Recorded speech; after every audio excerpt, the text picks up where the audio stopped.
Well, it seems that the world's worst kept secret has finally come to fruition, with Persona 4 Revival being officially announced during the Xbox showcase. Now, they actually showed off a little bit of gameplay, and they've all noted that it is early development, and this is all in-game engine, so this is all Unreal, mix of gameplay and non-gameplay footage, so some of these, and we can see that it's Persona 4, just remade. And I kind of wanted to break down all the bits and pieces we see here. We get to see a snippet of gameplay and the Dojima house just there, as well as the stack of TVs that's very synonymous. So we get a bit of a gameplay showing you just running through Inaba, and it is interesting to see that they've gone with Revival instead of Rerun, which I thought was quite interesting. Now, let's just break it down for a minute and go back and have a look at what they've teased this show so far. One important thing to note is that there doesn't seem to be any Xbox One or PS4 version. It looks like it's all going to be current gen systems, considering the Xbox One and PS4, they're quite old, but you could play Persona 3 Reload on them. So let's just quickly go back here. And I just wanted to highlight a few things here, and I want to touch on a few other subjects as well. Obviously, this has been known for a while now, with all the voice actors coming out and essentially denying that they were going to be in there. So Yuri Lowenthal, Aaron Fitzgerald, and Amanda Wynn Lee, which are the voice actors for Yosuke, Chie, and Yukiko, confirming that they wouldn't be in the remake.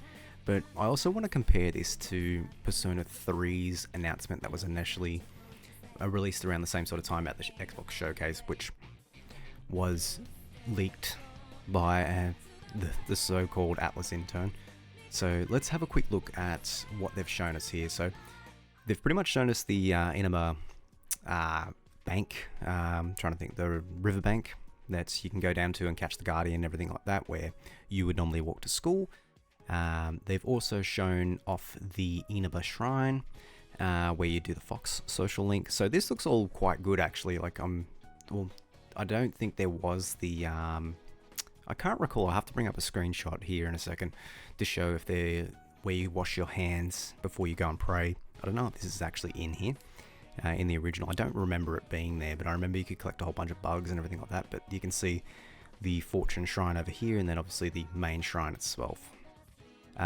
Just quickly going through, we get a snippet of the classroom, then we go into the classroom. I don't think there's anything else that we see. This looks like, that's the school rooftop. And yeah, we get to see the main sort of classroom that everyone hangs out in, and where you attend class. Now, it does look like they've essentially just updated the PlayStation 2 graphics, or the golden graphics if you want to take it in that, and then essentially just made them all HD models. One thing I would say is that the lighting is quite good, but if you saw the lighting in Persona 3 Reload, it is quite fantastic. We do get a snippet of, I think this is the school entrance from memory, and we also get to see the main town of Inaba. Obviously, this is going to be the show, like where everything's going to be. Very synonymous with the game, and the one interesting thing about the town in particular is, and we also get a snippet of the Dojima house just here. So the one thing that's quite interesting about the gameplay that they showed is we get a new angle for the shrine. Now, I always thought it was strange that when you go from the main town and you walk into the shrine, you load into a new area. It doesn't look like that'll be the case anymore. It looks like the shrine and the main street in Persona 4 Golden will be connected as just one main map, which does give me a bit of hope for exploring a little bit more of Inaba than just the main central street. So we might be able to go to perhaps potentially like Yukiko's family inn, and maybe that's where her social link is instead of it just being in the main town. So that'd be good. So yeah, we get to see you running through here. It does, I did see some comments on the video itself saying this was pretty much just Atlas going, here's your goddamn trailer, because of how much got leaked. But it does kind of feel like that. This is very early snippets of gameplay, and I wanted to compare it to the Persona 3 Reload announcement. And I do like the logo, the rerun, Midnight Channel. It looks quite good. And I'm quite happy with that. One thing I did want to mention is we don't get any release date, any release window, nothing to that effect. And just for comparison, I want to bring up the Persona 3 Reload. And when we got the initial announcement trailer for the Reload, we essentially got to see the first sort of cutscene with Aigis, and this did seem a lot more polished than what we saw just then.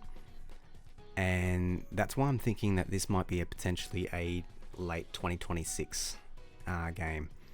And you can see here we actually got, in the initial gameplay, we got actual gameplay showing actual footage, and it looked quite similar to what it is. As we found out, and as I predicted in previous videos you can find here, I actually thought that Persona 3 Reload was actually way further in development than what we actually got.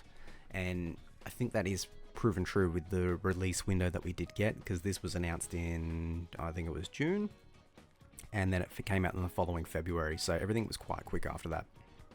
At that point, I believe that Persona 3 Reload was already completed, and they were just working on the English dub at that stage. So, and there's a few, I go in further into explanation during that video, talking about how the voice actors already completed their voice lines for the characters. So it's worth checking out that video if you're interested. Now, I did want to compare it because obviously we're getting gameplay, we're getting other characters. In the Persona 4 Revival trailer, we just got you.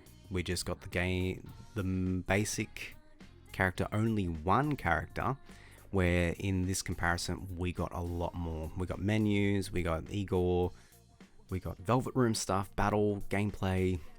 In the Persona 4 announcement, we got nothing. So we pretty much just got Inaba, just showing the environments, and that's it. And then at the end of the Persona 3 Reload, we got early 2024. That is why I'm thinking that it'll be a 2026 release. But that being said, I think it is still good to know that we are getting the Persona 4 remake. We do have a special message from Wada and P Studio. He's pretty much talking about the remake being happening. So he's like, we are very pleased to announce the release of Persona 4 Revival. Please look forward to as we share more information in due time. Persona 4 has spawned very numerous spin-off works, including the anime, the arena games, Dancing All Night, and it's a special title that has taken part at Atlas for many years, and they hold a special place in his heart specifically.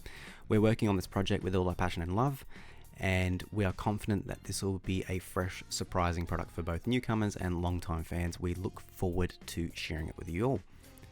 Additionally, we are actively preparing for the future development of the Persona series as a studio. We are working hard to meet the expectations of all the fans around the world, and our work is progressing well. So what I think is interesting about that last little bit, does that mean they've just pretty much been saying that Persona 6 is pretty much in the run? At this point, it'd have to be, and there's been numerous sort of quote-unquote insiders saying that it's under the works. So it is interesting to see that they've announced Revival, and I was more under the impression that we'd see Persona 6 next year, and this was going to be the Persona 6 announcement with Revival being teased. And with the level that they're at, I don't really see what's happening. It feels like they saw the success of Persona 3 Reload and they're like, let's do Persona 4. So it just made a lot of sense for them, because 3, 4, and 5, they're the most popular games. It is a shame for all the Persona 1 and Persona 2 fans. I really want to play those games with a remade style. I think that'd be awesome. And a dual pack, I think, would be the way to go, but I know they won't do that. So it is very interesting to see that Persona 4 Arrival has been finally announced, and I'm really curious to see what you guys think in the comments section below. As more information does come out, I will be certain to give you guys a heads up and cover as much content as I can. I do know that Sega's official website is currently up on Persona 4. There's very basic sort of stuff up here, pretty much just showing you where you can wishlist it, and then it links you back to Persona 3. Let me double check. I actually haven't checked this yet. Is it available? Is it on Steam yet? Let's have a quick look at Steam. Oh, there doesn't seem to be anything on Steam just yet. Yeah, okay. So we've got them. They got the listing on the Xbox, so it's pretty much the exact same as what you'd see on Sega. So be sure to let me know in the comment section below of your thoughts on Persona 4 Revival. And when do you think it's actually going to come out? I really don't think it'll be coming out until at least late 2026 at this stage, based on the gameplay that we saw today. I think we'll probably won't see it until that point. I wouldn't be surprised if we get an announcement for Persona 6 in between. Whether that's going to come out, I don't know. I think there's a good chance we'll see another spin-off game at some stage, maybe a Persona 3 Reload spin-off. Feel free to keep up to date with us by subscribing and leaving your comments in the section below. I was Dwayne from Dewey HQ. I'll see you on the next video.